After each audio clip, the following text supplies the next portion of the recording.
We are live. Arty Time. Arty Arty Time. Time. Excellent for artying. Arty on. Excellent. Okay, let me fix this. There you go. I screwed it up on purpose this time, just for Because you fun. knew I was gonna screw it up. Well, I had a strong feeling you were, so I preemptively screwed up. Sometimes I just go with the flow, you know. It's all good. That's what I did. I feel like this time I was actually gonna try and get it right. Oh well. Next time. Sorry guys. If you're looking forward for us to get this song right, it might be a while. So yeah. I did watch Wayne's World 2 nights ago. Did you actually watch Wayne's Yeah, World? I did. It's actually a great story about a small time podcast that gets bought by a large corporation, and they basically try and trick them. They give them $5,000 or something and sell it to an arcade and make a lot of money. And Wayne is basically, his story is unfolds him trying to, right that wrong. Yeah. I've watched it, but it's been a long time. But I do know the song because it's also on a lot of Saturday Night Live skits and everything. I was actually like back in the day watching those. Oh yeah. Yeah. Did you know that there's no SNL clips on YouTube? I did actually. Are you the person who told me that? Well, I think we figured it out when we tried to practice the song and tried to find a clip. Anyway, let's. What are we artying about today? What's the arty topic of the day? I thought we were gonna lead into why SNL doesn't have clips on YouTube and what that really means. What does that have to do with learning how to make a career as an artist? Well, YouTube was a great avenue for artists back in the day. Still kind of is. But you leave your radio on, oh, that video is getting pulled. So it's just maybe what we could start off in is some of these great platforms. You got to be adaptable because they could pull the rug out from underneath you, and the whole strategy that was working isn't working anymore. Yeah, I mean that's exactly what we talked about in the last podcast, though. Oh, because I feel like the podcast is one of the reasons why we're doing the podcast is because it drives traffic. Well, hopefully, yeah. I mean, you were saying that you weren't getting that much traffic to your website, and now all of a sudden, YouTube is driving traffic to your website. Yeah, I get more. We've been doing. This is episode 7 of this podcast. I've been posting on Instagram for like 3 years, and I get more traffic from YouTube to my website than I do from Instagram. People don't outclick on Instagram. Yeah, no. So that's why Instagram isn't worth a lot of my time. No, Instagram's big bonus is that's where a lot of the eyeballs are and the attention is. Mm-hmm. Other than that, the problem is that like personally, I don't want to install it on my phone.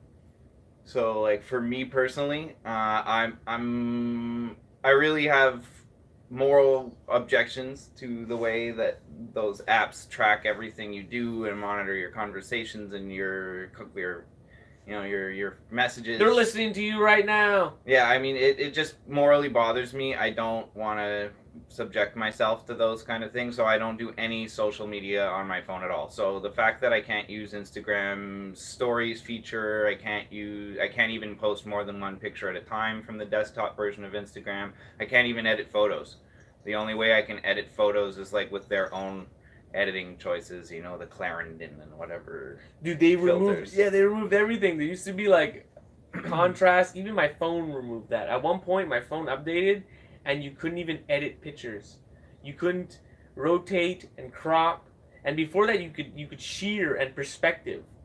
On Instagram? On my phone. Oh, okay. And they keep removing these features on my phone. Like, who called in? Hey, could you remove the perspective thing? That was so great because when you take a picture of a canvas, you're never flush with the canvas. Yeah, it's hard. So to have an adjustment afterwards, to kind of just and adjust it, a picture sells the art. I mean, let's face it, we're in 2020 nowadays, and we're selling art without actually having the person see it in person. Yeah, that's the case a lot of times. I mean, literally, probably 200, 300, 200. I've sold probably around 320 paintings. Some small, some bigger. Probably at least 250 of them I've shipped. Like they haven't been to local clients. So they saw it. They saw it online and they bought it and they never touched it until it got in. Until it was bought and paid for and in their hands. Which blows my mind because there's a power in a painting that you cannot perceive through the internet. Well, I think that's the amazing thing though, is that power can be perceived through the internet, and that's why the social media thing is so important for artists, and that's why it's so frustrating for artists when platforms that used to allow us to reach our followers and interact with them a lot more easily change those algorithms where you're reaching a lot less of your followers, or like my situation where I can't go live on my channel because all of a sudden I don't have enough subscribers, whereas 2 weeks ago it was fine for me to go live, and it was just a sudden change. I didn't get an email about it, nobody told me, we just live, and it's like your channel's not eligible for this feature.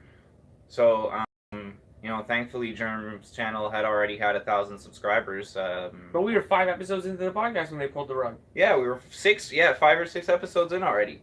So and that's the thing. Like, we were just getting things off the ground when the rug was pulled from us on my channel. We're lucky that Germ had another channel that we were able to go live on, and at the end of the day, we could have recorded these and just uploaded them without going live. But it just saves time to go live because they're already saved on YouTube's YouTube's video, whatever you want to call it, your archive of your videos. They're already saved there when you go live, so you don't have to upload it and wait for it to upload and all that stuff.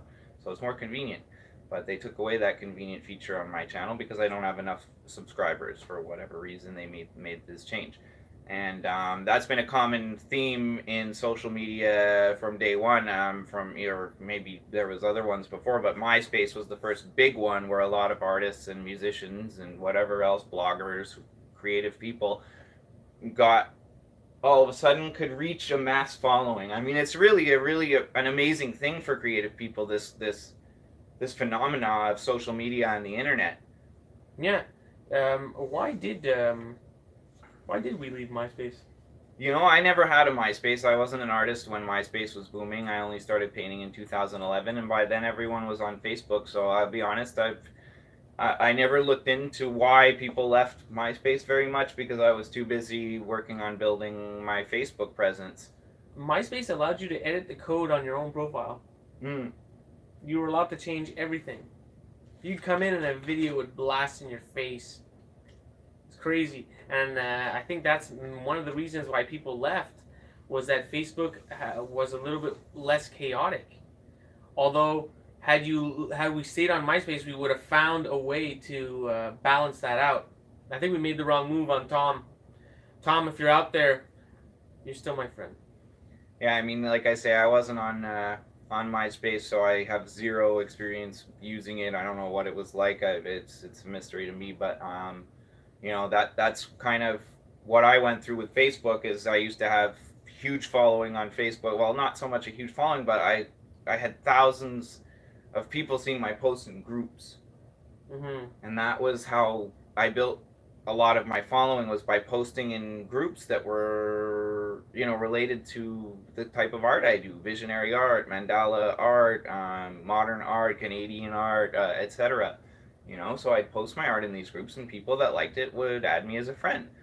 But now when I post my art in these groups, nobody really sees it except mutual friends that are already in that group with me. Yeah. So it's really hard to reach new people and grow your following unless you're paying. Now, did you come up with a solution?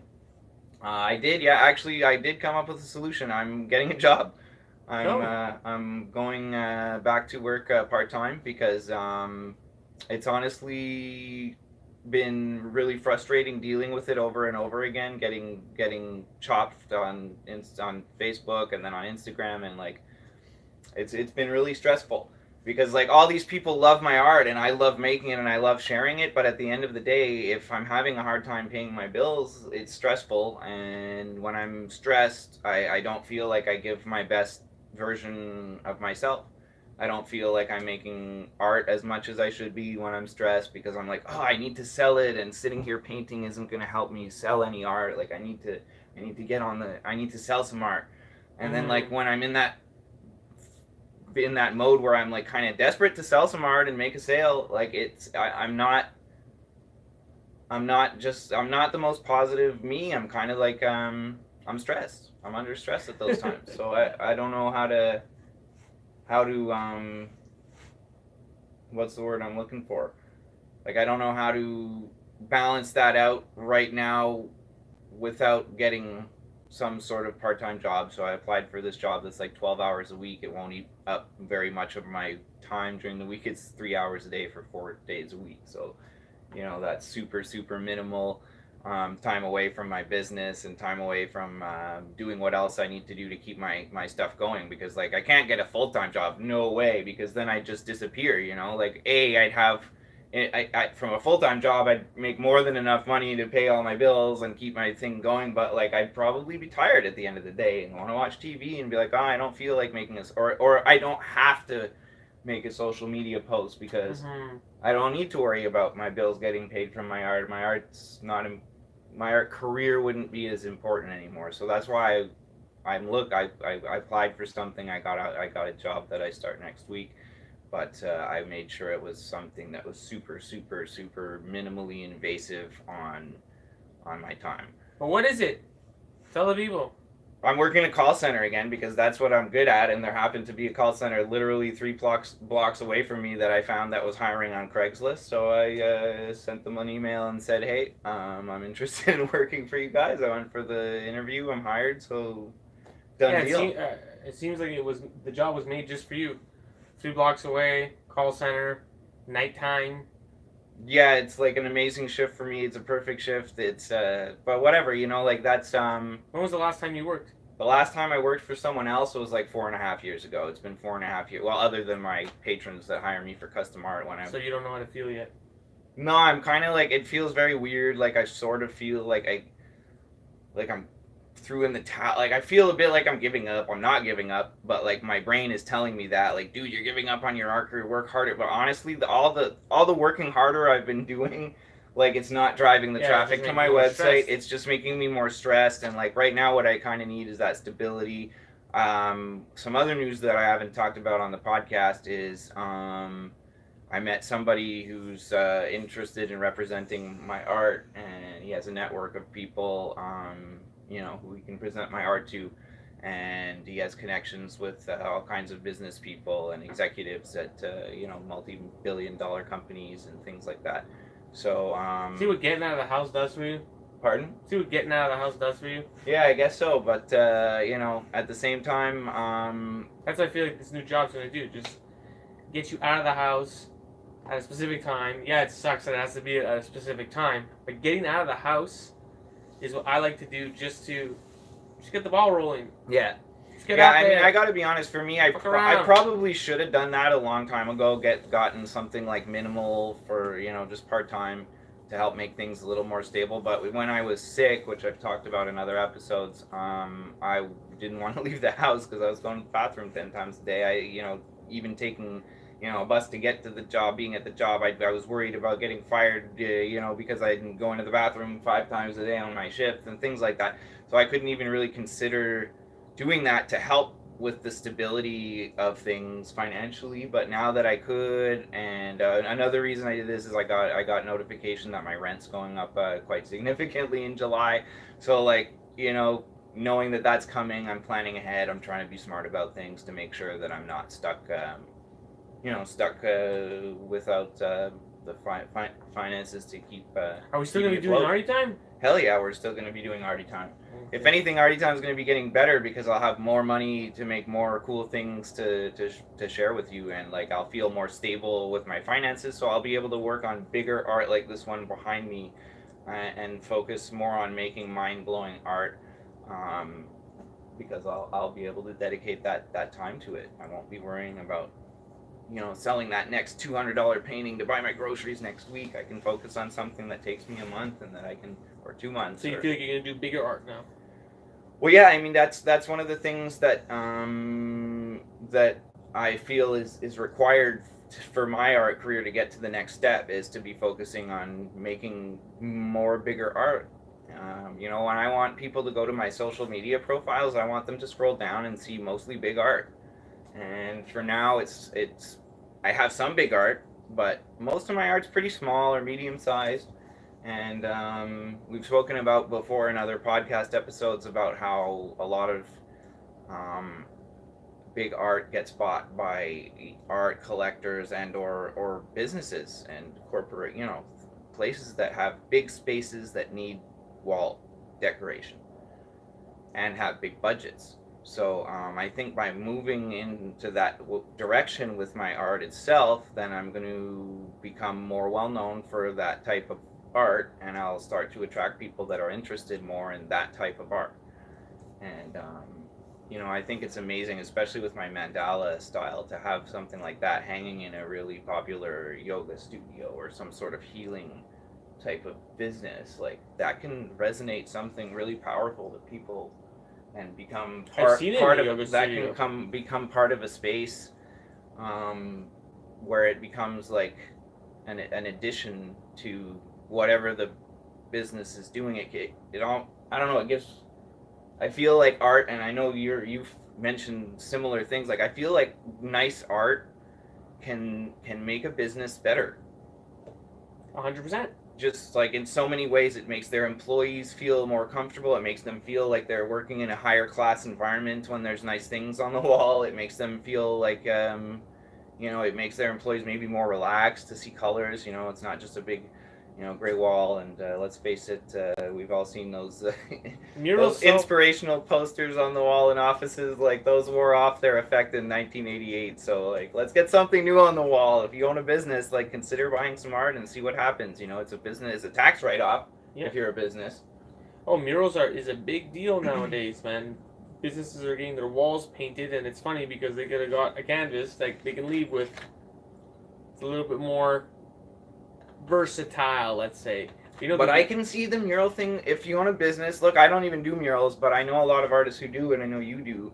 And I can see from a business's standpoint, if you're doing a mural on the wall, you can kind of really recreate the space every so often, because it's not like, you know, yeah, if you get a canvas, you can keep that and move it around, but like a mural can be huge. And then in 2 years, you can paint over it and get another mural, and it, you know, yeah, it's maybe a little bit, well, we could say it could be disrespectful to the artist whose work is getting painted over, but at the same time, if you're doing a mural for a commercial business, you know that that's going to happen eventually. I mean, if you got paid, what's the issue here? You're right. You're you know right. What Let's I mean? face it. You're being a drama queen if you think that nobody's allowed to go over your thing ever again. Mm-hmm. Especially if it's in a business. And I know businesses need to rebrand themselves, especially physical businesses, every so often, because, you know, people come and it's the same thing, and it's like, had we spoken about that before, about what to do when you're in a creative rut? No, reorganize things? I think that's one of the things we spoke about off camera, that we're like, we got to speak about that on camera, and then we never did. So if you're in a creative rut, especially if you're in a creative rut, one thing you can do that's super, super helpful is just reorganize your studio.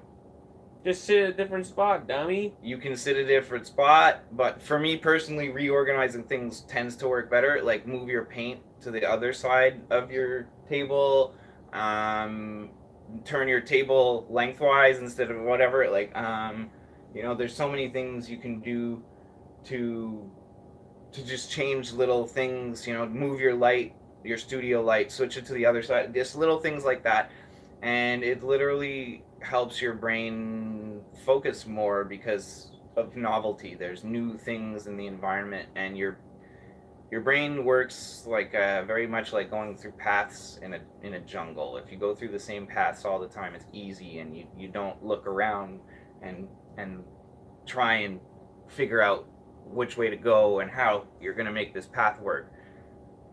But anything different, like, and all of a sudden it becomes just a little bit harder to go down that path. Now you're looking around and seeing what's different, like, and it's not even on a conscious level, it's just on a subconscious level, but it makes your brain work harder. And it works. I mean, I used to manage a call center with like 70 employees, and sometimes the whole sales floor would just go into a dip for a while, and I would stay late after work, and I would literally just move the computer screen on every desk to the other side of the desk. So people that were sitting all day facing this way at their desk, the next day they came in and they have to be facing this way at their desk. And it's amazing. Like, sales went up 10-20% overnight just because of that. Like, and that's actually like a real documented fact that it's having a result. Yes. Now, is it the computer on the other side of the desk having the result, or is it your intention having the result, and your intention is being broadcast by the movement of, You know what I mean? Like they have to come in and think, why is that there? And the Oh, they subconscious- used to go crazy. Half my employees, when I did that, they'd come in and they'd get mad and they'd want to move the screen back and they'd yell at me and da da da da da. They'd literally walk into my office and sit down and be like, "I can't work this way." I'd laugh. And you know what? I'd be like, "Look, all right, if it doesn't work, if you don't make more sales today, you can switch it tomorrow. Just we can't switch it now. It's the middle of the shift. You're supposed to be on the phones. Like, let's get going." So they'd do it, and then they'd make 4 or 5 sales instead of 1 or 2, and they'd come see me at the end of the day and say, "I don't know why it worked, but it worked." And I know why it worked. Yes, it was my intention, but it was also the pathways in their brains when they've been sitting at the desk reading the same script over and over for a month and a half, and all of a sudden just something like that's a little different. Like all of a sudden they're maybe also reading the script with a little more focus. They're also maybe a little more, like their brain's literally working harder because it's absorbing this tiny change in the environment on a subconscious level. And it's literally making... But why do people fear change like that? Why do they come in and say they can't work and it shakes them so much? You know, to get into that, I don't really know, honestly. Are you scared about the change that you're going through right now? A little bit, yeah. I mean, it has me anxious. Yeah, there's little anxieties about going back to work for someone else. There's also excitement about it because I'm a sales guy and this job has a commission, and you know I could potentially like make more than people do in a full-time week of work in a 12-hour shift if I get good at this just by working on commission. So I mean, yeah, that's exciting. Like, I'm not gonna lie, I'm still a sales guy. I like to ring the bell. I like to put my name on the board. I like to put a dollar sign or whatever it is they've got going in that office where you mark your sales. But that's every sales office in the world has that where you see how many sales you have compared to the rest of the people on your floor. Really? Yeah. I mean, every sales in the world. If you work in a sales office that doesn't have that, like, let me know, because I want to hear how you stay motivated. Or maybe it's not a board on the wall. Maybe it's on their computer screen that every time a sale goes through, it pops up on their computer screen that, oh, the average of the sales floor is this now, and Bob and Jim have these many sales, and Susan has this, and da-da-da-da-da, and you better pick up things because you're like 8% below the group average. And if you're 20% below the group average for a whole week, you're fired. So... Dang, eh? Yeah. What if the group starts getting good? Then the people at the end start getting fired? No, because if the group as a whole gets good, that means probably everybody's getting good. Okay. And for the business, I mean, if you're having 4 employees make as many sales as 6 employees, then yeah, you fire the other 2 and you save 2 salaries. It's like just business. I never had a sales job. I only worked in box factories. No, I had lots of sales jobs. Did you ever get... You worked in a box factory? No What? wonder you'd make all these Barts. I worked for FedEx and UPS. So FedEx and UPS have box factories? Well, that's what I call them because Okay, it's okay. a fucking box factory. If you've ever been Did to... you ever see the Simpsons episode where Bart I gets told lost in the box Oh, no, factory? that was the peanut one where the guy's like, we've been preparing for this moment for years, you all of you laughed at me, and then the elephant rushes through the factory. No, there's one where actually they get taken on a tour of the box factory as the class trip. And he gets turned into a box or something. Yeah, something like that. I forget the whole And then rest Smithers of the story, becomes the Terminator chasing him down. But I call it a box factory because when you were there, dude, it was just a conveyor belt of boxes and boxes and boxes. So bleak. And I've noticed this with a lot of jobs, even because I go around a lot. I go around and I just enjoy life and walking on people working their 40-hour-a-week jobs. Most jobs, like if they don't have to have a client come in, it's so strange, the atmosphere and the decor. No fucks given, never cleaning. It looks like it's 1970s. And it's all over Montreal. If you walk into a spot where there's no client should be walking in there, terrible.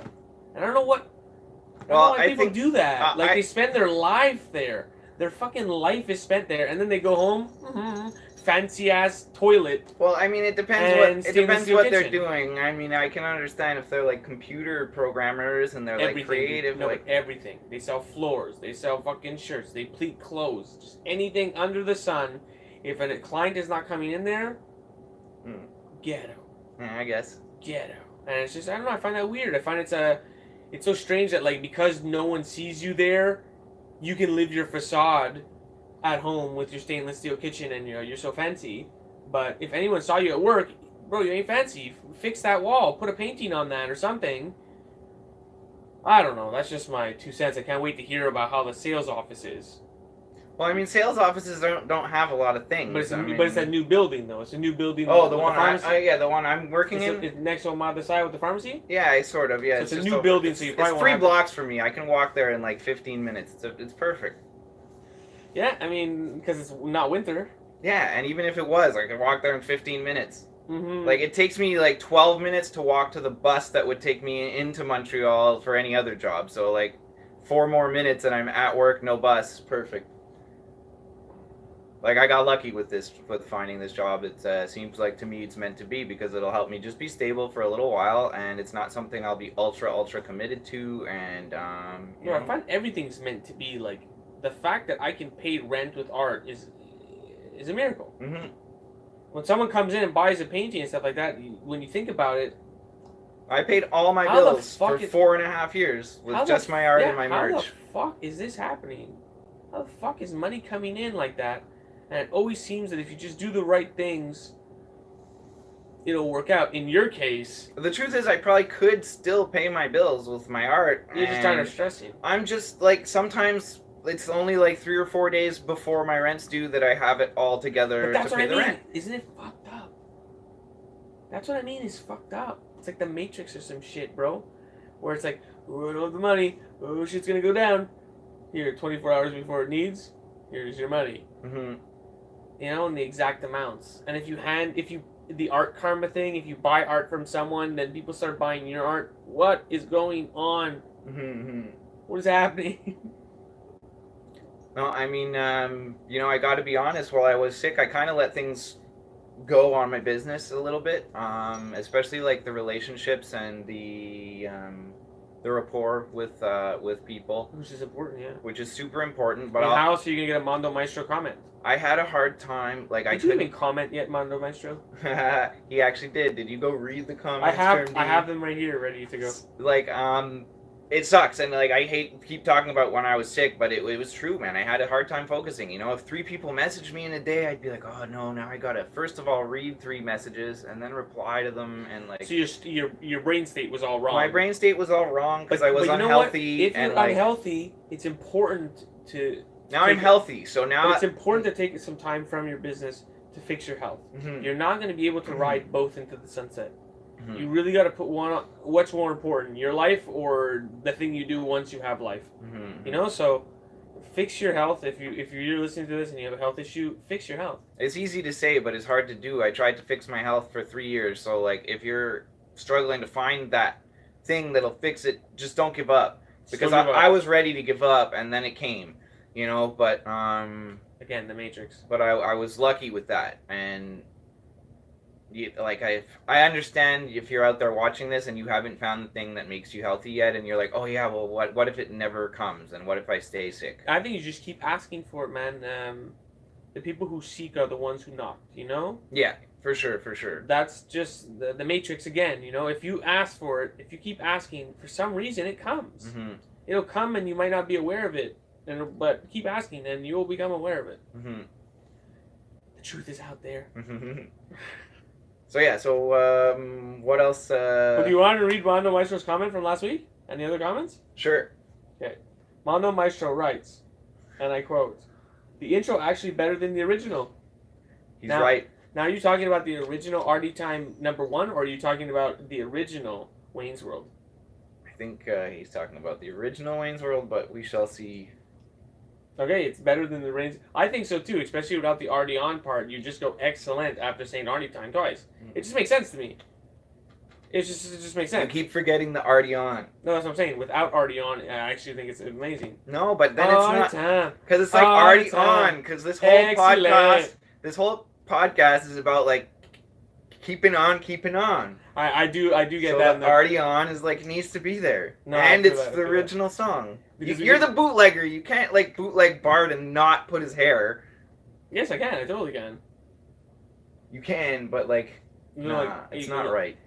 It's not not right. Just ain't right. I actually have never done that, even though it's like you can put Mickey ears, but you're right. No. Just like Open, like leave his head open. Draw the 2 lines up for the side of his head and leave it open. A lot of people off. I actually think that's a good series. It's like OCD bootleg. Yeah. You just piss people off. Like do Mickey with one ear.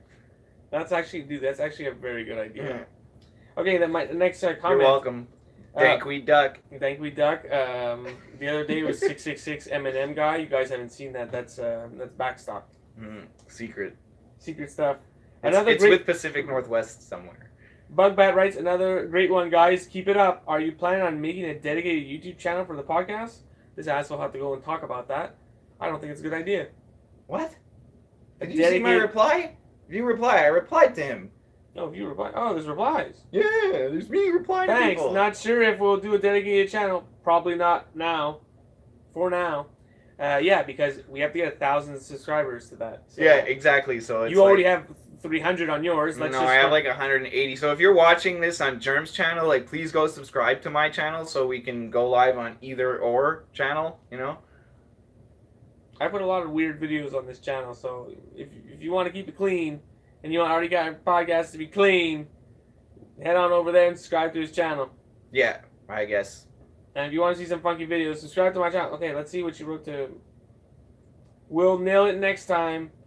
Maybe lol. No, you fucked it up. I fucked it up on purpose. Sorry that we didn't nail the song for you this time. Who wrote that? You already seen these comments. I'm bringing them up, but the black websites are the best visual representation. Oh, here we go. Some guy on his knees sucking his knob here.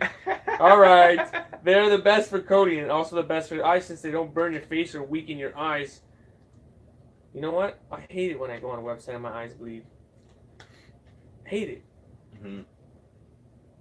No, there are some websites that are pretty obnoxious and like I can't. It's also good for the environment, bro. So it's probably good for your phone battery too. So you're welcome. Spend a lot of time on my website with the black background. He cares. I care. I care about your phone battery life. There you go. This guy crushes it. Caboose, the Caboose Show. You crushed it, bro. If anyone ever talks to you about your black website again, you shut them right up. Yeah, well, I'm just going to copy paste this. This is better for the environment. I should actually make a shirt with this on it and just copy paste it. And anytime anybody comments about it, I'll be like, you should buy this shirt. And LP writes, invest in real life. So true. We spoke about that last time. And you know, that's kind of what I'm doing with going to get a job. I'm going to be honest. I didn't leave the house for 3 years. And I still have this phobia of leaving the house and going out, and it's like subconscious. And it's like I don't even realize it's there. But going out and getting this job is going to be really good for me on a psychological level as well for my financial stability. And who knows? I can see you gain a lot of confidence from it. Who knows who else I'll meet, you know? Because you'll go into a group of, oh, what's that about? What do you mean, what's that about? What's that about? I think that's foreshadowing. That's called foreshadowing. Well, I don't know. Who else will he meet? I don't know. I wish there was some foreshadowing than like specific of like, oh, I met this dude at work that's gonna buy a ton of my art. But like, it's just being in a social setting with a bunch of new people that are like probably live nearby me and like in the local area. Yeah, so, and like, you have a leader. It's more networking. You have a leadership mentality role, you know. So once you get into that social dynamic, I think it's gonna give you a lot of confidence. Once you're parlayed with other people, your peers, you know what I mean? Because when you don't leave your house, your only mental image of yourself is what you create. It's not really fully cemented in stone because you need other people to bounce that back off. And when other people give it back to you and, you know, confirm that yes, you are a leader and yes, you're a confident salesman, then you're going to feel it 10 times more. So I think that's what's going to happen. Yeah, I sure hope so. I mean, I'm pretty sure it is. You know, like I say, I'm kind of excited about it. I'm kind of a little bit anxious and nervous. Like, I'm kind of nervous how people are going to react to it because especially if you're watching this podcast and I'm trying to give you advice on how to go full-time as an artist and here I am telling you that I'm getting a part-time job. But I'm emphasizing on emphasizing on the fact that part-time job was, like, as minimal as possible and it came just at the right time. Like, I literally found out. The reason I went and looked for this is because I found out my rent's going up significantly. And summer is usually kind of a dip for my business. You know, people are spending money more on vacations and actually going to festivals and wearing the stuff they bought from me at Christmas time at those festivals, things like that. So my business kind of goes down in the summer and I want to enjoy summer. I don't want to be broke like I was last summer. I want to be able to enjoy it, you know. I want to go to a concert or two myself. Yeah, who can blame you? I want to enjoy those other facets of life that like are not in this studio and in this basement. So it's gonna be good for me no matter what, and it's probably gonna be good for you guys too because it, like you said, it's real. It's just the honest truth of what I'm going through right now. Yeah, I mean, I feel you that when you're stressed, it's just not the best. Not the best production comes out of that. Mm-hmm. And one way to avoid that, and I'm not going to say this because I think you did this, but not squandering money. Mm-hmm. You know what I mean? By you want to enjoy things and stuff like that, but at the same time, if you want to not have to work a part-time job, then you have to be real with yourself. You're not going to be living the same life as your friends for. Oh, that's the totally first couple true. Years. That's your friends totally are going to true. be able to do all kinds of things because they work and are sure a paycheck, and you got to take it on the chin. Like, oh yeah, I'm not saying I want to line up my calendar with a concert every week and that's not what I want to do. But I'd love to have the money in my bank account to go to 1 or 2 concerts this summer and just Of course. Have some fun. Like, I'm a musician, I love music. I love seeing like when my idols come and they're playing on stage 20 minutes away from me. Like, I want to go see some of that sometimes. Just like a few weeks ago, this guy who's been following me on social media, we spoke about it in one of the other podcasts, came by, and he's a fan of my art, and he was in Montreal, and he's like, I can't come to Montreal and not go visit Adam at his studio and his showroom. So like, I kind of feel the same way. Like, Santana came last year or the year before to Montreal, and I couldn't really go see him because I couldn't afford the ticket, and I had to make a choice between like, my business and rent and like keeping things going or going to see Santana. Obviously, it's like I can't go see my landlord and be like, sorry, I'm a little short on the rent because I went to go see Santana last Saturday. So. Although Santana would help the business so much, it would fuel your fire. So that's why some of these things are important in life. To enjoy. Mm-hmm. That's what I'm trying to take time this year to do, is to take more time to enjoy things. Even though I want to produce more, I still want to definitely enjoy life and show people that you can be productive, your business can still upswing while you enjoy life. Mm-hmm. And that'll actually be good for business. Mm-hmm. So that's what I'm going to try and master this year. Yeah, I mean, I'd like to expand into some other things. Like a long time ago, like I got graphite blocks that I want to get into making silver pendants. I got graphite blocks and I got scrap silver that I can melt down to make pendants. But like I need to buy a torch and I need to buy a crucible, which is like the little thing that you torch on to melt the silver down so that you can pour it into the I can you're gonna grind. I'm gonna grind like with a Dremel tool. I'm gonna grind my little mandalas and a little loop on the top, and then pour silver into these graphite ingots that I have. Wow. And I've had the silver and the ingots for a while, so I really want to do this, but I'm wearing one the torch and the ingot. Yeah, I gave you that out of scrap. Oh wow, what a cool synchronicity! Hey, yeah, well, I wear it all the time. Do you? Yeah. Oh, okay, cool. Yeah, this was a piece of scrap silver that I asked if he had silver, and he actually had legit silver, more than any store will sell you. If you go to a store and you ask for a bracelet that thick of silver, they want lots. 50, they want $100 for that. But it wasn't actually a bracelet when I gave it to him. He bent it into the form. But anyway, there's so many cool things I want to do for you guys and for me, and like to bring them out into the world. I have these ideas. I want to do some sculptures. I want to do some 3D printed things. Like, I have the ideas in my head, but I don't have the 3D printer. I can maybe ask him to borrow his at some point, but I don't even have like the extra money to hire somebody that can put the file of what I want to do into the proper format to print on a 3D printer, and I don't know how to do that myself. I could learn. Yeah, you want to start exploring. If I'm gonna learn, I'm gonna have to take away time from selling my art to learn how to do that. And like, I'm in this, I need money, so I can't take time to learn it because I need to sell some art. So it's like, having this job is gonna let me maybe either be able to hire somebody to do it or learn it, take the time that I need to learn it myself. And what's the real secret that you told me off air? What real secret that I told you off air? You're gonna have to be more specific. We said a lot of things off air. He wants to leave Montreal forever. Eventually, yeah. Yeah, eventually. And there won't be any more Arty Time podcasts. No, there will be Arty Time podcast. Not It'll like just be this. split screen. Yeah. And, like, I'll be in Costa Rica and he'll be here and freezing his ass off in February. And I'll be like, so how's it going in fucking Montreal, German? He'll be like, I'm out here in the cold. And I'll be like, all right, well, have fun with that. But that's something that you brought up, that you might nest egg and leave. Well, I mean, eventually I lived in Costa Rica for 5 years. I fell in love with the country. I fell in love with the people. I fell in love with the culture. I fell in love especially with the weather, or more importantly, the lack of winter. I thought he was going to say another W. I also got sober there. There's some people that really helped me find a new way to live that I became really fond of, you know, and like there's a whole group of them, and I'd love to reconnect with some of those people in person, face to face, and like have them in my life on a regular basis again. And there's like beaches and volcanoes and rainforests and monkeys and parrots and like, come on, like if you, I don't know, I fell in love with it. Mm-hmm. So what can I say? Yes, I have long-term goals. That's where I want to build TASM.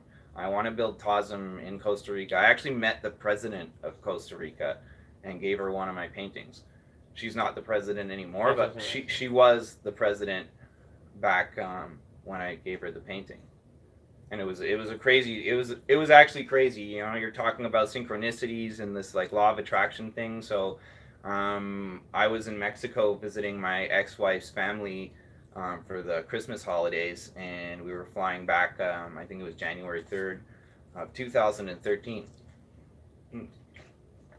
So I woke up at 8 in the morning with just the weirdest feeling to bring one of my small paintings specifically to give to someone on the plane.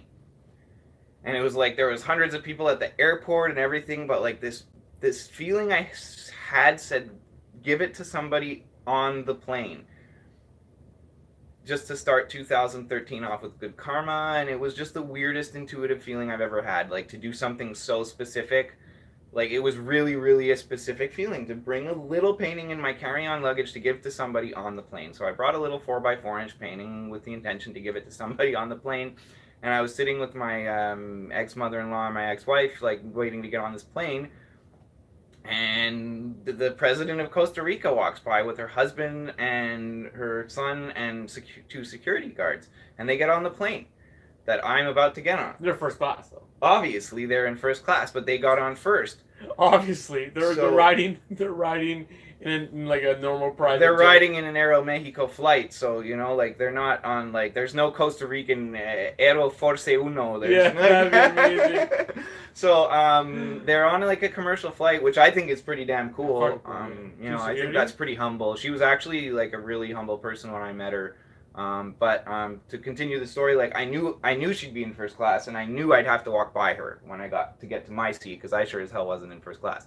So, so you always decided. As I walked by her, I handed her the painting, and I said, "Here's a little." I said in Spanish, I said, "Here's a little present for you. Like, I really admire you, and like, I don't want to hold up the rest of the plane." So, like, I kept walking, and she accepted it, and she looked me right in the eye, and she's like, "Wow, thank you." So I went back to my seat, and like the plane took off, and 15 minutes when the plane reached altitude and people could unbuckle their seat belts again, the stewardess from first class came and got me and said, "The president wants to meet you." So the president wants to meet you. I went up to first class, and we had a chat for like, I don't know, 15 minutes, 20 minutes, and she asked me where I was from, and I explained I was from Montreal, and her that was a cool connection because her husband had lived in Montreal for like 15 years, and she's like, "Oh wow!" So, and then he started asking me about these restaurants that are famous in Montreal, like Dunn's and things like that, and like, "Oh, is it still open?" and things like we had this little weird connection because of that. And then like I asked her if I could take a picture of her with the painting, and she said, "Oh, don't be stupid, I'll get in the picture with you." And then I forget what her son's name is, but she told her son, like, here, don't be, I forget what she said, but she said something like, "Don't be lazy or don't be rude, come take a picture with this nice artist here who's been kind enough to share his work with us." And she was just really, really humble and really nice, and I told her how I admired her, going into a career in politics in a part of the world that's really, really macho. where, you know, a lot of guys still feel that women belong in the kitchen and women shouldn't work. And the other side of the coin is true a lot. Too, a lot of women feel like they shouldn't have to work, and if their husband wants them to work, their husband's not a real man if he's not bringing enough money to support the family on his own. So it's a weird dynamic there. But like, she went into like politics, like this real tough career in a super macho part of the world, and she made it to the top. So like, you know, she's an inspiration. Yeah, she was an inspiration. I want to ask you though, when you were talking about the intuition you had to bring a painting on the plane, what was your intuition to go check Craigslist for that job? I honestly always I check Craigslist like every once in a while, just out of habit. Over years, I've checked Craigslist every once in a while for like music equipment, for jobs. I'm actually looking for a part-time intern this summer to help me out a little bit.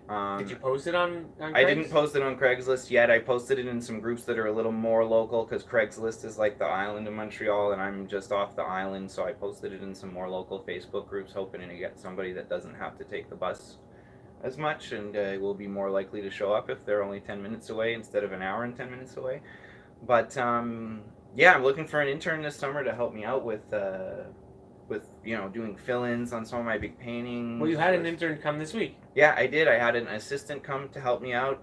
She's a fan of mine on Instagram and actually on Facebook, and she watches these podcasts. I think she's even commented a few times. Aunt B, I don't know if that's your name on all of them, but if you see her comment down here by MTL Aunt B or Aunt B, like, she's awesome. Like, I really appreciate your help when you came by. It's awesome because one thing that's cool this week is I just passed 7 years since I've had a drink. On April 9th, I haven't had a sip of alcohol in 7 years. I used to drink, get drunk almost every day.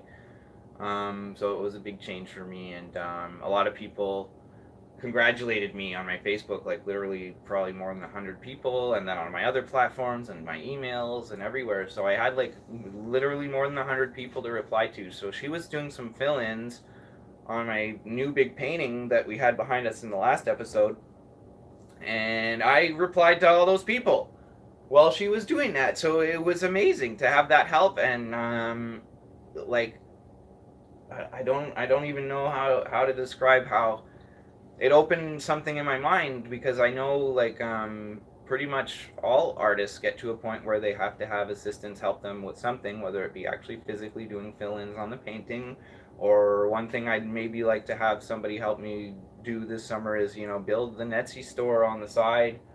I won't promote it aside from my own website. I'll always promote my own website, but for people who are already shopping on Etsy, if I don't have to invest the time to build that store and somebody can copy paste my listings from my website over to Etsy, then it's kind of silly for me not to, and maybe even put my products on Amazon and things like that, because the more places that people can shop for my stuff, the better.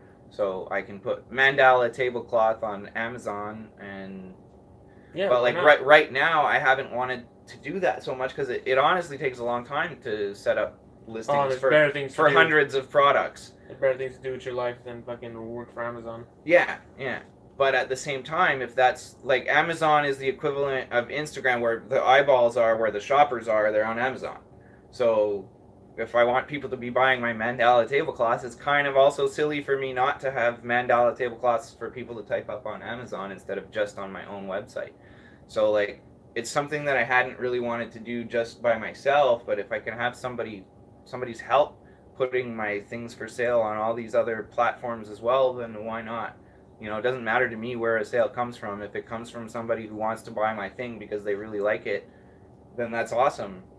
Mm-hmm. You know, and hopefully it'll lead them to my social medias as well, you know, because of course I'll put my name in these listings too, and hopefully that'll be good for my search engine optimization on my website.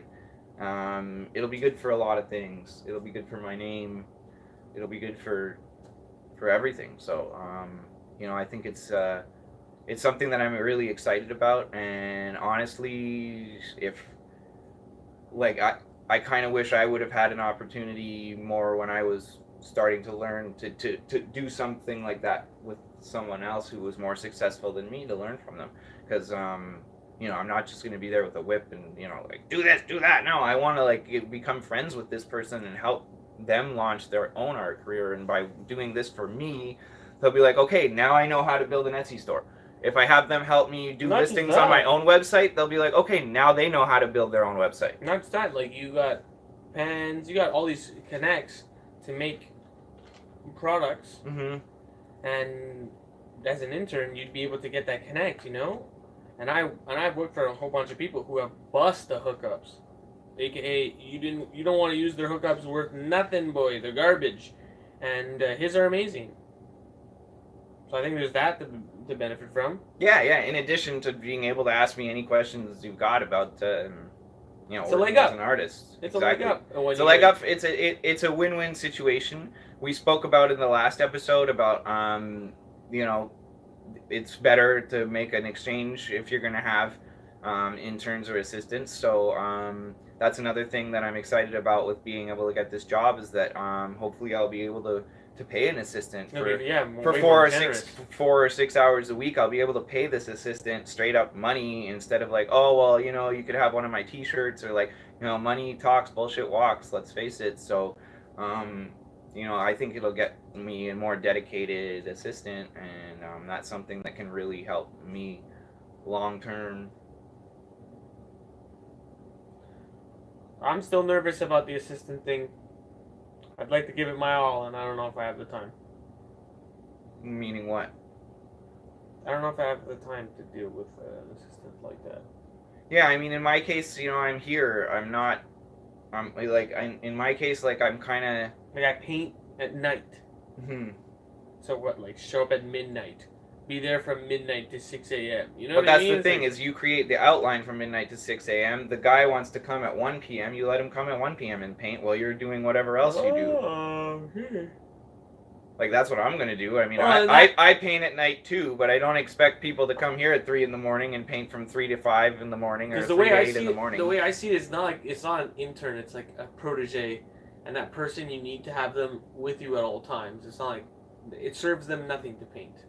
Painting is such like a little aspect of what it means to be. If you want my help, you know what I mean. It is, but I mean, at the end of the day, that's Can't have you like, painting. I gotta have you out and about. yeah. See, I don't know. Like, I don't know what you would want an assistant for. Me, I would want an assistant to help me with doing my online listings, perhaps doing some of my Or social protege, media that's what postings, I mean. and painting. Want to mentor another person so that But so that they can make it. But I do too, and I want them to understand that a lot of those things that I'll have them do will be part of it. Yeah.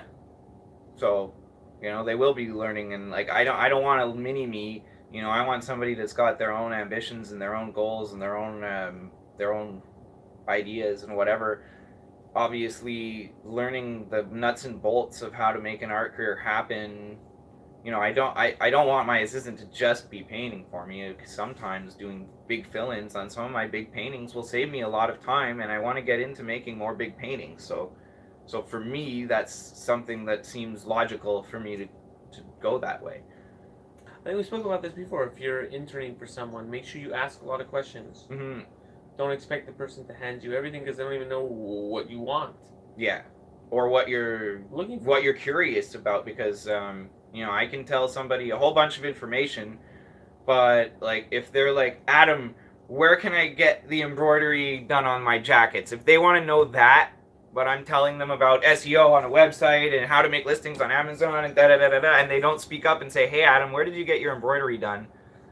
Then I'm not psychic. You know, I can't jump into their head and be like, oh shit, oh, he wants to know where I got my embroidery done. Well, psychic Adam better pop out and be like, oh, you do it here. You know, like, voice. No, but it's you've never met Psychic Adam before? artists know. He has that voice. If an artist is successful and running it full time, they know too much. Way too much.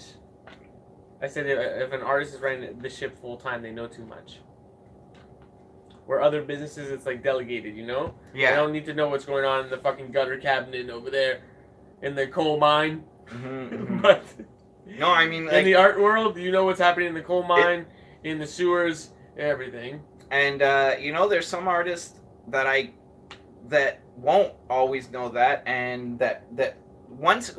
When you get big, it's maybe that won't. Yeah, when you get big, you have to delegate. Like, that's what it comes down to. You have to have other people helping you. You can't do it all yourself all the time. Like, even if delegating means having somebody help you pack your art when you're doing an exhibit or bringing it to show in public somewhere, and having somebody bubble wrap it all for you while you're on your computer or doing your Instagram messages or whatever. Like, little things like that can save an artist a lot of time, and can give somebody who wants to learn from an artist a lot of opportunities to connect with, build a relationship and rapport with, and learn from at the same time. So I've been talking a lot this podcast, like, what's new with your business lately? Like, what's going on with GermCorp?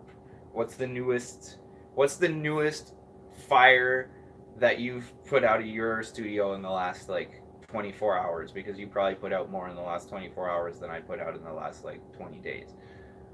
The last 24 hours has been a Richie Rich Louis Vuitton pattern, which I did for fun, just as a joke, and then everyone said they wanted it. So then I made a little bit of R&D research into what people want on canvases, and here's my new reasoning for 2 new pieces. If you put symbols that people attribute to high society and high value, then they're more willing to invest in that art piece. Because the art piece already resonates the thing that they wanted it to resonate, which was good investment, wealth, and high prices. Mm-hmm. So, with that said, Bart Simpson, Gucci, Bart's girlfriend, Chanel, is the new pieces, and we'll see how they do. Nice. Just as simple as that. Just those logos. Obviously, it'll be bootlegged. Like, honestly, it'll be bootlegged. But if you're watching the images this, that people attribute to wealth, and will that? This is most of my art is a social experiment. If people don't realize that, my comics are to make people laugh, but my art on a canvas is a service to society. And what does society want? Apparently. And I'm going to see, they want Chanel and Gucci. And Louis Vuitton. The Louis Vuitton, I just like their pattern. I think they're stupid. The Gucci and the Chanel are perfect because they're both Vesica Pisces. Mm-hmm. They're the same logo. They're literally the same logo. So it's cool to have one be a boy and one be a girl when it's the same logo. And Louis Vuitton, I like to put it in the background. I would like to put it in the background of both these pieces just to show my ignorance to the culture of high fashion. You know, but that's a Louis Vuitton pattern with a Gucci. I love it when people comment that. Like, oh, yeah, genius. What do you think I Googled? Just fucking cool, rich patterns.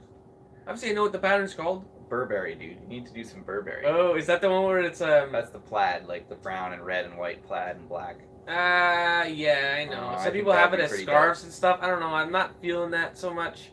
I like the things that I like. That's the thing. So when someone comes out of nowhere and they're like, do a da-da-da-da, it's like, bro, I don't get it. I'm not into that. Well, it's good... Okay, we are back. Nice. That was a weird... Yeah, don't ask me about toys. Don't ask you about toys. No. Why, you've never seen the movie with Robin Williams? Isn't that Toy Story? No. Toy Story is not with Robin Williams. This is... What? Toys. The movie Toys. I've never seen Toys. It's an awesome movie. Anyway, I'm sure you would like it. It's right up your alley. It's all about, like, a toy company and, like, how toys... Why I say don't bring up my toys is because... What toys? I invested in the 3D printer. It's awesome. It's super fun. What are you talking about? But, I don't know what he's talking about now.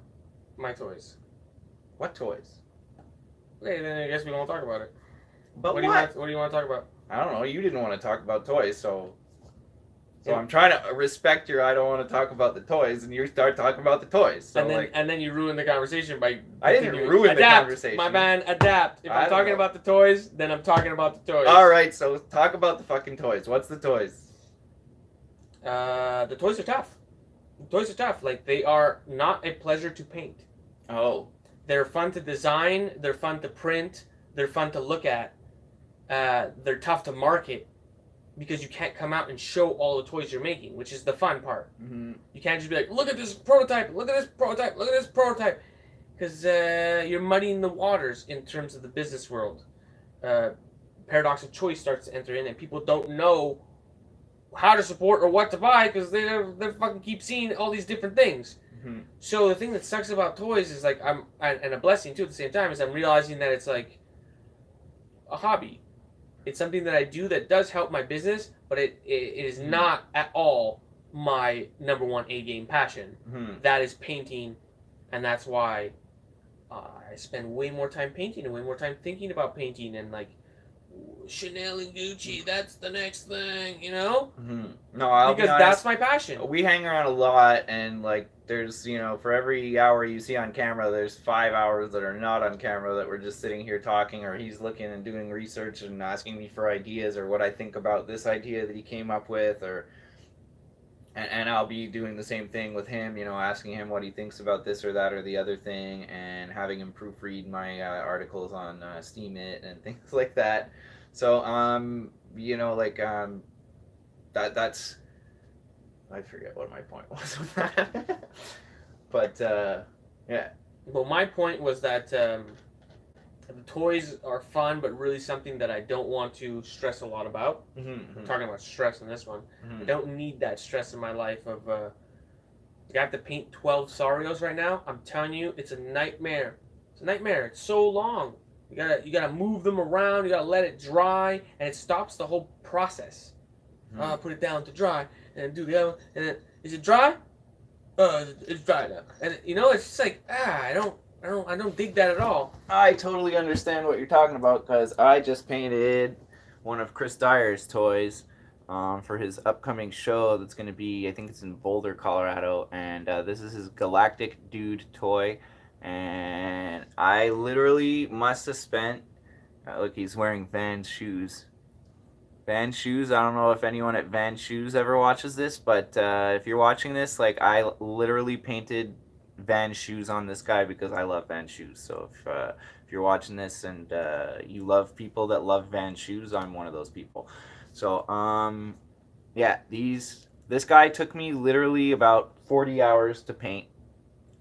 It was a crazy. His mouth is all 3D and everything, and all his teeth and getting in his mouth and between these little pyramid shapes, and to get someone the leaf there, like, and underneath, and the bottom shoes even have the pattern on it. Like I went all out on this. The chain, like it's detailed, and it was like his watch has the time 7:10 on it because this is going to be in Boulder, Colorado, and 7:10, if you flip that upside down, it spells oil.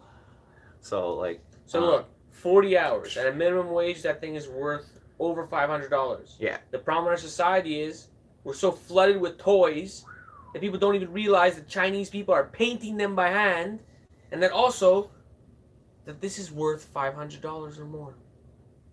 You know how hard it is to convince someone that a toy is worth $500? Well, it depends who you're trying to convince, because the mass populace. What I'm trying to say. The mass populace, the percentage of people. This show isn't in a mass populace. It's not in a toy store. This show is in an art gallery. I'm talking about culture in general, not about a niche fucking oil dabbing fucking Colorado mooks. But that's who I painted this for. Yeah, I know, but I'm talking about like general mooks, average mooks. They would scoff at a $500 toy.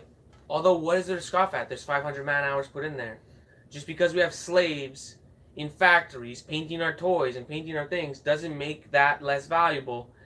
And that's what I realized in the whole toy making industry that I'm in, which is I'm making these toys and I'm fighting against the current. Mm-hmm. I'm fighting a current of like, oh, that guy just pays thousands of dollars to Asians, and he gets his toys painted, and he gets 500 more toys than you, and I'm there with one toy painting it by hand. Mm-hmm. I think my toy's nicer. I think my toy is more authentic and honest. Does the world care? I don't know. I think I'm fighting against a current. So that will just be used now as just a talking point. Mm-hmm. Just a way to say, oh yeah, but you know what? Check your stamp. It says made in fucking China. And mine doesn't. It doesn't need to go past that point. I don't think it needs to be any more of a point than that. My next point needs to be clothing and subsequently canvases. Mm-hmm. And clothing, I think I'm going to go to pollution and Coke Air. Mm-hmm. I'm having a hard time with Cream. Cream was a great hat company. It was a fantastic hat company. But going into shirts, it just causes issues every so often. The embroidery jank shirts, you have to have it like perfectly perfect. Because if not, it's on an angle and it looks weird. Where pollution's all like, woo! So you can have it off-center a bit. Nike, the Coke Air logo can be off-center a bit and it doesn't show. So it's more perfect for an at-home embroidery type person. And really, that's who I am. I'm a culture mashing person that's trying to take popular culture and mash it and re-engineer it so that it makes you think. Mm-hmm. And it's all pollution. It's all pollution.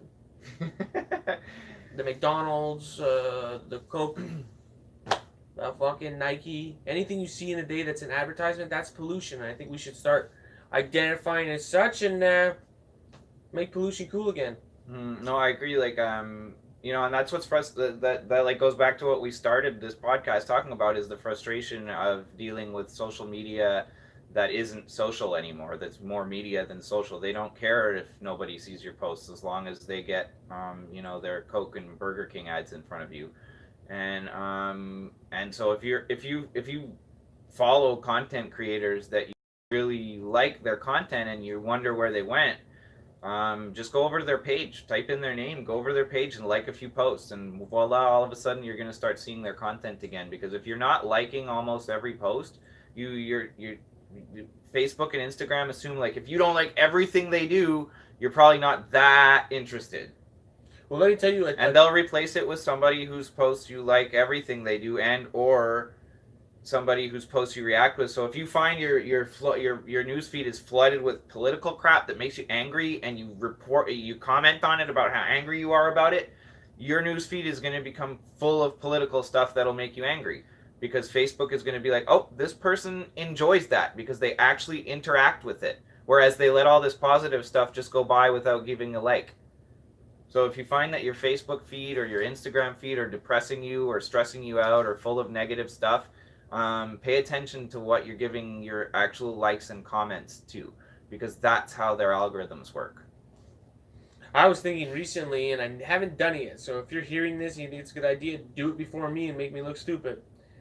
Writing down a list of the people that inspire me. Because those people are a fuel to my fire. And when Instagram doesn't show me them, I'm losing the juice. So it's better off to have a list at my desk or something. I don't have Wi-Fi at home, but let's say there's a list. And you're like, so see what Johnny B. Good is doing. Like just today. Hey, that's a real guy. Just today, there's an artist I follow. Check out Johnny B. Good. There's an artist I follow on Facebook. And he's been frustrated with Facebook algorithms, and I saw him post today, like, I'm not posting my art on Facebook anymore because literally nobody sees it. And I went over to his page and literally nobody saw it. He had all these posts about his art that I never saw, and I like a lot of his posts when I do see them. So, and he said, follow me over on Instagram, and I went over to his Instagram. I didn't even know, like, I haven't seen any of his posts on Instagram in months, and it turns out I'm already following the guy on Instagram. And I'm not seeing any of his posts on Instagram. So, like, what's up with that? What's up with that? Why won't you show me what I want to see? Invest in RL, just like LP said in the comments. Yeah. If we're so convinced that social media is a golden goose, it just keeps laying the golden eggs, that we're all there and we think we're going to become social nomads and all these catchphrases of basically we're going to get easy money. Let's be real. We're millennials and we want that easy money. We're chasing the easy money. The thing is that it's kind of over. Social media isn't really social media. You're getting duped. And if you put all your eggs in that basket, I don't even care if it's Steam It, Mines, I don't care what you want to call it. If you put your eggs in those basket, that basket is getting swiped by a Yogi Bear because it's not real. It's a facade. It is not showing it to the amount of people that you need it to show it to. And for the 100 monkey effect to happen, it has to happen socially and locally.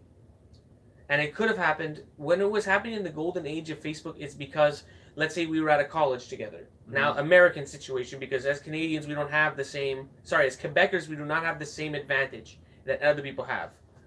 We're in school together. Hey, we did a prank. Ha ha ha. This is our Arty Time podcast. Our network, who are all English, see it immediately in our college, yours, and it propagates within the college right away within our demographic. It's spider webs. Now what happens? I post. Oh yeah, it's gonna show it to my aunt in Kentucky and my do, and it doesn't show it to the network, the network that I just formed over the last couple of weeks and months at the college that could balloon. And well, and there's also a time delay now. I mean, I used to post things and people would see them right away. Now my news feed is full of posts from 3 days ago, even last week half the time. Which is weird because they know that instant gratification. They know that people post and they sit there and they watch their posts. So give them what they want. Fucking hook them up to their IV of the likes. Why are you making them wait 3 days before they get their likes? No, and and it's also like it's annoying because I'll see these posts about events after the event. Yeah. And like that happens too when I post events. Like I'll create an event. Sometimes I do open houses here at my studio and I'll create an event page for it. And like a day or two after the event, somebody will comment on that event page like, "Thanks Facebook for showing me this 2 days after the event." Here's the diabolical truth of what's going on. They're making less content creators out of all of us. We used to all content create. Check out this YouTube video. Your fucking mom was sharing YouTube videos.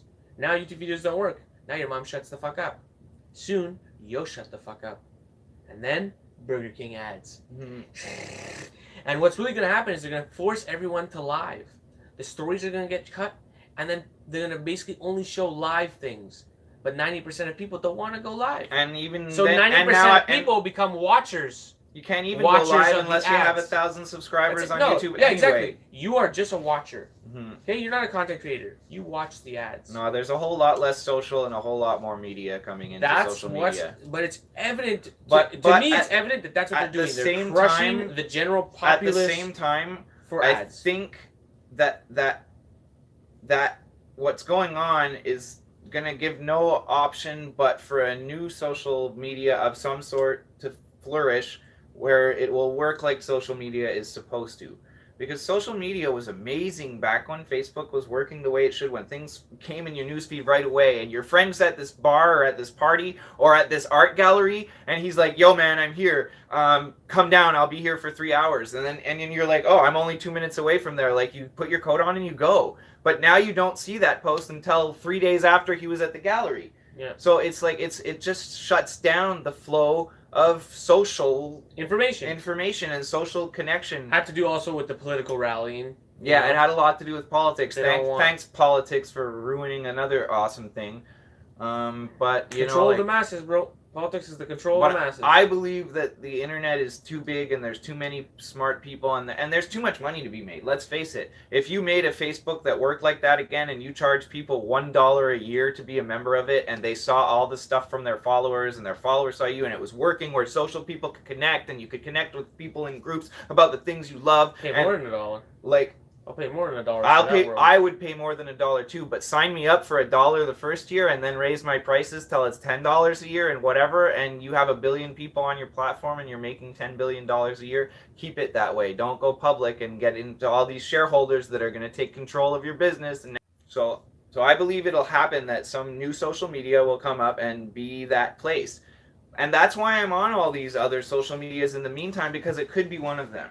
And if it is one of them, then I'll already have that base on there where people are like, "Oh, this guy has 30,000 followers on Minds, and he's been on there since 2016, and now Minds is the place to be." Like, people are just going to flock to me. They're going to type in artists, and they're going to look for artists to connect with on Minds, and I'm at the top. So, like, it could be MeWe, and it could be one of these other ones. Could not be. It might not be. Maybe I'm just wasting my time on there. No, people are definitely looking for the new online thing. Even though it should be the real life, it's online. My advice is, do the thing that you're really passionate about. Mm-hmm. And if it's niche, all the better. When people come in and they find out about you, if they're passionate about that and you're really passionate about that thing, then that's where the connection is made, and that's where the connection is thicker than blood in that scenario, because their family doesn't care about their interests, you know what I mean? So people are out looking for like-minded people. Mm-hmm. If you're there all broad, vague, I'm just a painter who paints paintings. But that's the thing, is I wasn't broad vague. I was posting my art in groups about mandalas. I was posting my art in groups about law of attraction. I was posting my art in groups about spirituality. So now you got to do that again in a new way, in an adaptive way, is what I'm saying. You know, if it means like going to the yoga meetings, in your town, then you go and you show them your paintings, because those people most likely. It just takes a lot longer. I could reach 100 groups with 8,000 members in each of those groups in minutes. No, I know it is, but it won't. So now it's not harder. It won't always be gone. But It'll now come it's back. not harder, correct? It'll come back. What's harder? Beating your head against the screen until Facebook shows it to people that aren't from Zimbabwe, or going to the yoga studio? The yoga studio. So it's definitely for me that's not easier because I don't have a car. So dragging my art to a yoga studio is not easy. I have to bother somebody to bring me with the ride. But the other one doesn't exist anymore, so it's easier. It's easier because the other situation is poofed, has disappeared. Right. So you can magician it back to existence, which you cannot, or you can walk to a yoga studio. One is easier than the other. I suppose it was easier back in the day. Now it's no longer the case, and now one's easier than the other. That is my advice: is go out in the real world, find people that are in your niche, that are part of the things that you like as a hobby. I like toy things, so you know what? People who make toys that are interested in toy collecting, I'll show them my art. I'll show them my toys too, but really, it's like, hey, the real thing that I do is this, and that's I think that's. Well, we also just spoke about how hard it is even to do things in real life these days because everybody's in their phones.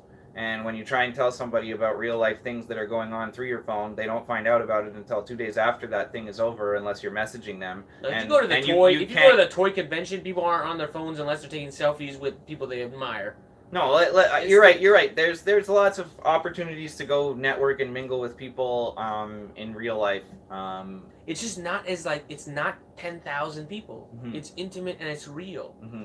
You go to a toy convention, sure, it might be thousands of people, but those people are fucking you're not even ready for that type of toy collector. You know what I mean? It's and that's why I'm specifically niche. For me. That's why I'm doing. But you things, need those people. That's why I'm doing things the way I'm doing now, because if I'm gonna have to do all that and go out in person and I'm gonna have to get a car. If I'm gonna have to get a car, I'm gonna have to get insurance. I'm gonna have to get a license. I'm gonna have to fill it with gas. If I'm gonna do all that, I'm gonna have to sell big paintings like this for a lot more money than the paintings I've been selling now. You're gonna cause them. Yeah, I'm going to cause them, but that's not selling anything. That's costing me over $1,000. That's not making me money yet. Still the niche market. Still going and connect with people who aren't going to be on their phones in real life. It is, but it's also not. It's also going to be connecting with people who are going to be on their phones the whole time I'm there. And I'm not, because I don't use social media on my phone. I'm never on my phone when I'm not at home. Unless you call me on my phone, I'm not on my phone. So, and that's maybe me, that's me. And at the end of the day, I'm honestly more willing to go get a job than I am to put social media on my phone. Because, because of all these things we just talked about, how they crush content creators, and that frustrates me, and being frustrated and stressed about all that isn't fun. It's frustrating and stressful, so. Yeah, and I think one of the most frustrating things is you can't even tell the public what's happening without them thinking you're a whiner. Yeah, when of course. There's literally a plot against us.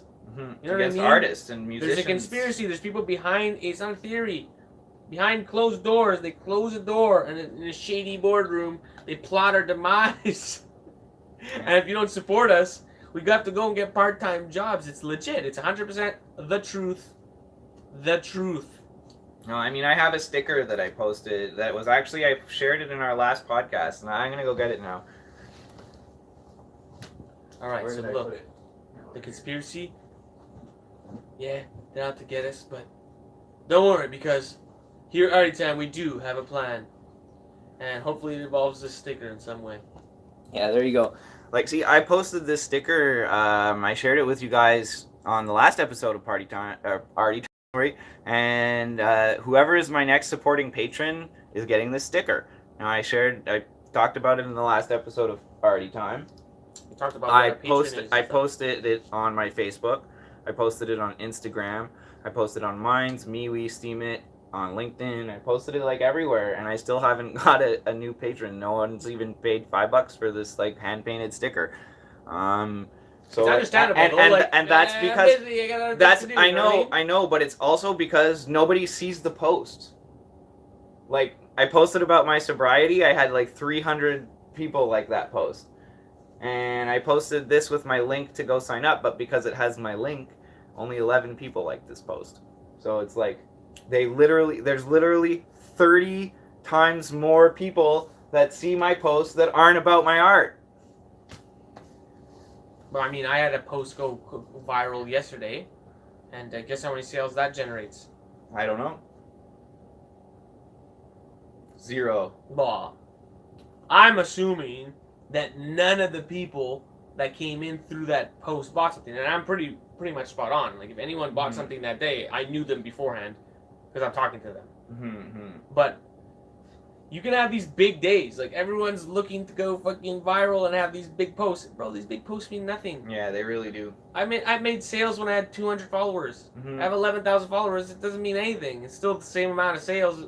Maybe they're a little bit more frequent. And that's, but like, you can have a huge thing blow up, and this is the bolts and gears of it. If you don't have a good funnel, there's no sales.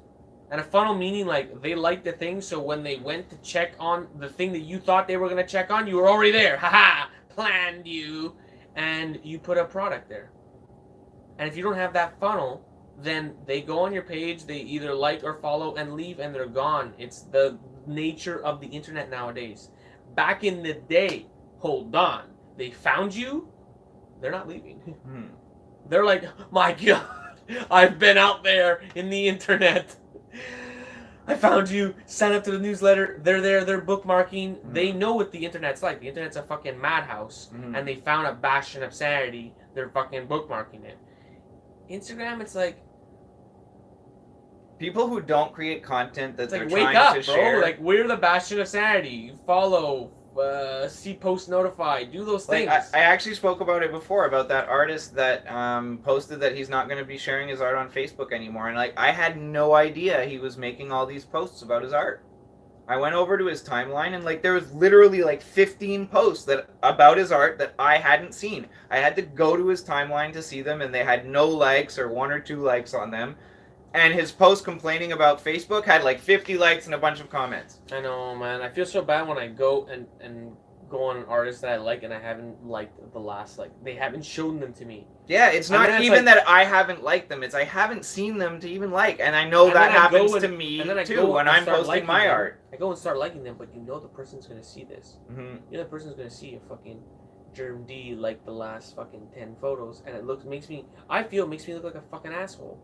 Like, I'm coming in to fucking, like, touch base, like, don't forget, I'm still, like, here. But I'm not, but when you like everything at once, you're not really there. You're just, like, coming in spastically. I'd like it to just constantly be there, like a fucking normal person. read an article on Instagram yesterday about Instagram, and that actually really does help. If you want to see one of your favorite content creators, go to their page, like the last 10 of their posts, and you will see more of their content in your feed. That actually works. Doesn't work for me. It doesn't work on Facebook, but it should work for you. It doesn't work. No, I get Mystic Spider-Man. I keep telling you. Oh yeah. Mystic Spider-Man, you listen to this? Is that why you're always on my feed? I don't understand it. But no, I'm constantly like trying to get certain people to appear on my feed, and bro, post notify doesn't work. Liking and commenting. No, see first doesn't work. Like, I have like 5 or 10 of my favorite artists listed on see first, and I literally never see any of their posts. Yeah. And then I go, like, what does see first? What does follow mean anymore? Anyway, you know what? All this stuff we're talking about is like kind of frustrating. And I guess like the point of Arty Time is not to point out all the frustrating things about being an artist. It's to try and find ways to overcome those frustrating things. So in my case right now, I'm kind of going to get a part-time job, hang tight, work on some big art. I have that that guy who's representing me that's interested in selling my art to some hopefully some art collectors that have some big budgets for some big art. So that's what I'm going to do. I'm going to focus on making big art. I'm going to focus on getting my art maybe more into galleries, and maybe more into having other art dealers represent me and sell my art, because the truth is I've built an art career. I've sold hundreds of paintings myself.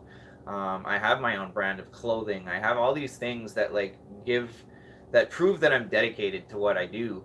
And I kind of need to get into that next level of my career where people are going to be paying $10,000 for a painting, and the dealer or the gallery gets to keep $4,000 of that. But then when I get $6,000 at once, like that's something I can live on. I can't live off $300 and $800 paintings here and there. It's just long term. It's just like it's not going to work for me anymore to keep focusing on that. I just want to go back to that point of like post notify. I just searched someone in Instagram and it says they have 3 new posts. Bro, how do they have 3 new posts if I'm post notified? How do they have 3 new posts I'd never seen if I'm post notified? It's fucking garbage. And just for the record, it's Chris Dyer, who like we both are good friends with and follow and do interact with in real life, and Instagram for sure by now knows this. The funniest is when Chris... We 3 tag each other in posts occasionally, so the best is when Chris talks to me Instagram knows like, we're friends. Chris sometimes when he's talking to me, he's like, "Oh yeah, you know my last post," da, da, da, and starts talking as if I've seen his last post, and I'm just like, happens more often than you care to imagine. Where he starts talking about a post, and bro, they just don't show it to me. It's like you're not ignored, you're not blocked. They just will not show it to me. Yeah. Should I turn off post notify? Should I turn off post? You know what I mean? I don't know. Like, and that's. It's what, on. It's literally. I just checked. It's on. That's where we're at right now. So I mean, you know, right now is a weird time for sharing art on the internet. But I mean, I personally, I'm pretty confident that next thing is gonna blossom, and I'm just kind of like in hibernation, waiting for that and doing my best so that when that hibernation internet period is over and like spring comes back and like, oh wow, this platform's showing our art to all our followers, and wow, it's growing and it's amazing and people are joining it because of other reasons, like whatever, like because their mom is on there and their sister's on there too, and everyone's like, yo, you got to check this new thing out. It's going to happen. How did you find out about Facebook after MySpace went down? How did you find out about whatever else? Instagram? How did you find out about Snapchat? How did you real life people? Yeah, exactly. And for me personally, like the real life people, the local thing, it's super, super important. But at the same time, to get like, I'm also not giving up on the internet, because the internet is literally how I've sold hundreds of paintings and made connections with collectors who spend thousands of dollars on my art. So how are we doing the live? Those people usually aren't local. You know, I don't know. We don't. I don't even want to talk about that because we don't even know if my equipment fits in the car to make it happen. So. Oh shit! Because I was gonna go downtown and do a day tomorrow, so I'd have to come back to get your ass. So maybe we won't make it happen this week. We'll make it happen next week or something. Meet downtown or something. Yeah, I could do that. Anyway, this should be off camera, but I guess it's the end of the Arty Time podcast. Yeah, do you have to pee? Because I have to pee soon. So the last 2 episodes, like we didn't end them on one of us having to pee. So like this episode, we got to get back to that. We fucked up Arty Time at the beginning, so let's get back to at least ending properly, where one of us has to pee, and it's always been me. I didn't have a coffee, so I'm just sitting here. Yeah, see, I drink all the time because like when I'm talking, I just always have to have water or juice around. That's like call center days thing. So, yeah, I'm gonna go pee, and I guess you can finish up this thing here, and then you'll wrap it up, and good stuff. So, just a quick shout out to Passion and Faith here. Passion and faith, man. That's what I think. That's what this episode is really about: is having the passion to do what it takes to keep going when times are tough, and having the faith that things will get better when they are tough. And however that ends up manifesting. You know, like I gotta be honest. I kind of feel like I'm throwing in the towel and giving up by going to get this job and working for someone else again. But you know, man, maybe I'll meet somebody at this call center who's like a huge art collector and loves my art, and I just don't know that yet. And like I can't see that connection is coming at me. And so like, there's all kinds of things that can that can manifest in ways that you can't predict. And we're gonna talk about it on the next Arty Time podcast for sure. Yeah. Well, I mean, I don't know, you know, like I'll have started work probably by the next Arty Time podcast. It depends when we do it. No, you'll have started. But all right, so yeah, I'm gonna go pee, and you wrap this up, and remember, this sticker can be yours. To go sign up supporting patron. I'll put the link down there when it's on my channel. And don't forget, if you're watching this on my channel, like, you really got to go follow Germ. I always put his Instagram link down here. He's like Mr. Instagram mainly, so like that's the spot to follow him. Follow his stories. He's super entertaining. He's super funny.